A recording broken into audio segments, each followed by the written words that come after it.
Welcome to Booklove channel. Today we shall discuss about Bharatanatyam, a world-renowned classical dance form from India. The suggested books to read are Silapadikaram, Manamikala and Abhinayadarpana. Bharatanatyam. Bharatanatyam is now very well liked not just in India but all around the world. Bharatanatyam transports viewers from all over the world to the land of exquisite and majestic temples, elevating music with roots in the distant past, beautiful silks and gorgeous jewellery, and above all, dancing of the indescribable beauties. This is similar to how sitar, tabla and veena instantly conjure up images of India. One of the most well-planned and correctly codified dance styles, it is today admired by people all over the world. You could not have avoided the allure and beauty of Bharatanatyam, even if you are a student of another art discipline. The magnificent dance form known as Bharatanatyam originated in the Indian state of Tamil Nadu. Any culture or civilization must have art because it reflects the social ethos and environmental conditions of the people who perform it. This is what Bharatanatyam accomplishes. It is among the most magnificent creations of prehistoric Dravidian culture. References to a very active system of dance and music being practiced at the greatest level of professionalism in the Dravida nation can be found dating back to the first few centuries of the Christian period. The result of this ancient legacy is Bharatanatyam as it is practiced today. It went by a number of names, including Chinnamelam, Satir, and Dajiyatam. It was also known as Bharatam, though not after the sage Bharata. Instead, the name comes from three crucial aspects of the style. Ra from rag, musical mode, melody, ta from tala, and bha from bhava, mental state or mood, time measure. The classic Tamil epic Silapadikaram, most likely written in the 3rd or 4th century AD, contains the oldest mention of organized dancing, known as Kuttu. A treatise on the three categories of Tamil language usage: literary Tamil, musical Tamil, and dramatic Tamil is called Silapadikaram. However, it is evident that this epic predates the Natyasastra because it demonstrates knowledge of these techniques. It suggests that dances were once done in the prehistoric times to appease deities or for religious purposes. But by the time of the Silapadikaram, it appears, dances were performed for secular purposes also. This seems to be a result of Natyasastra's impact. The Silapadikaram is a veritable treasure trove of information about the status and usage of music and dance during that time. The epic makes specific reference to a guru of dancing.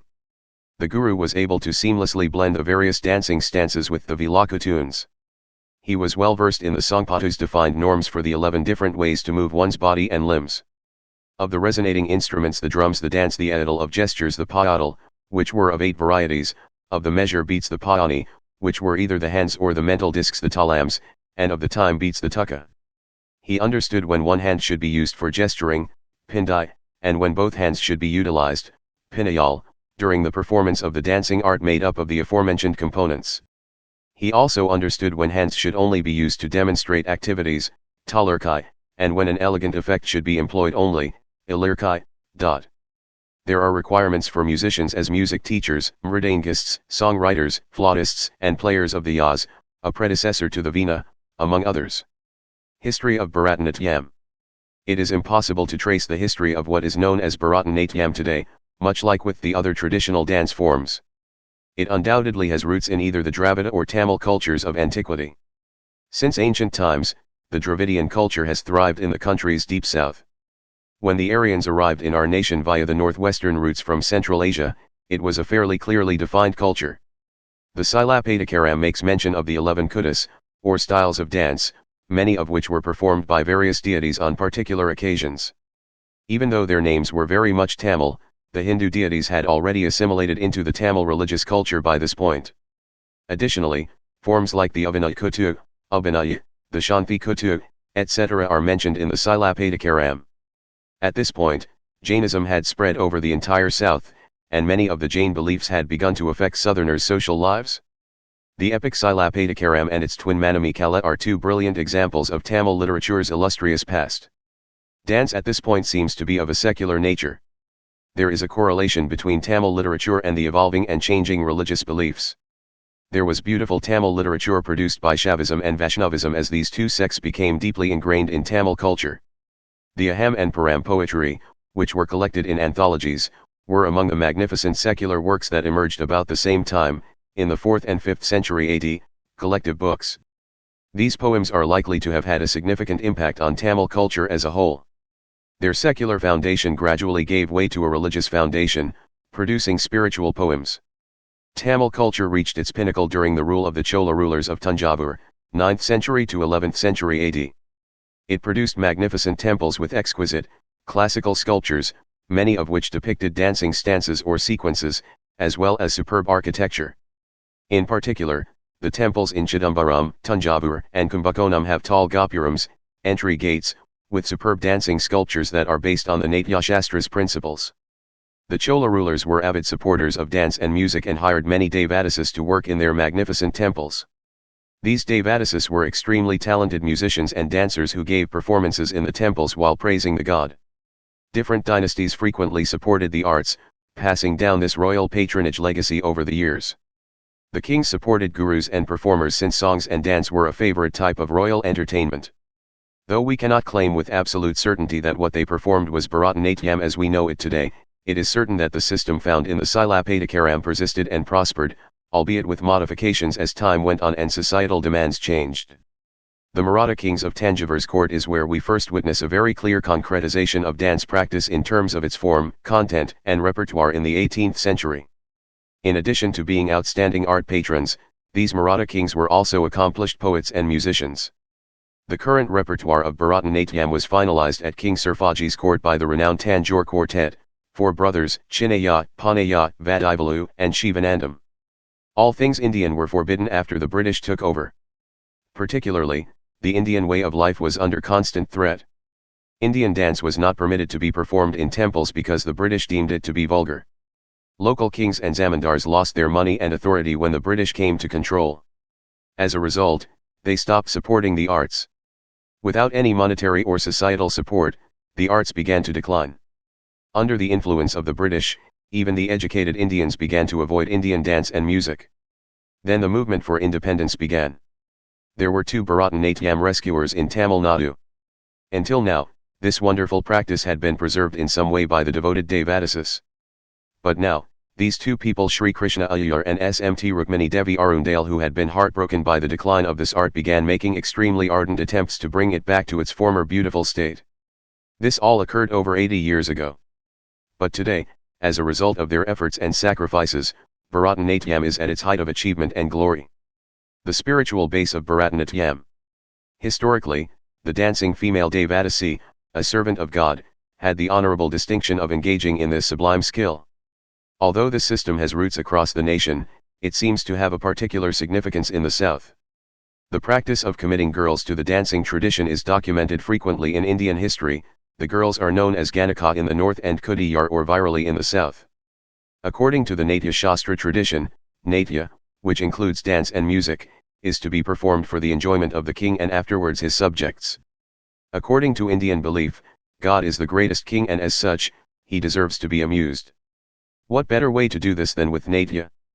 As a result, there has always been a society of Devadasis associated with temples in India, and one of their main responsibilities has been to dance before the deity of the relevant temple. Every reign in the nation has its own temples and cultural ethos.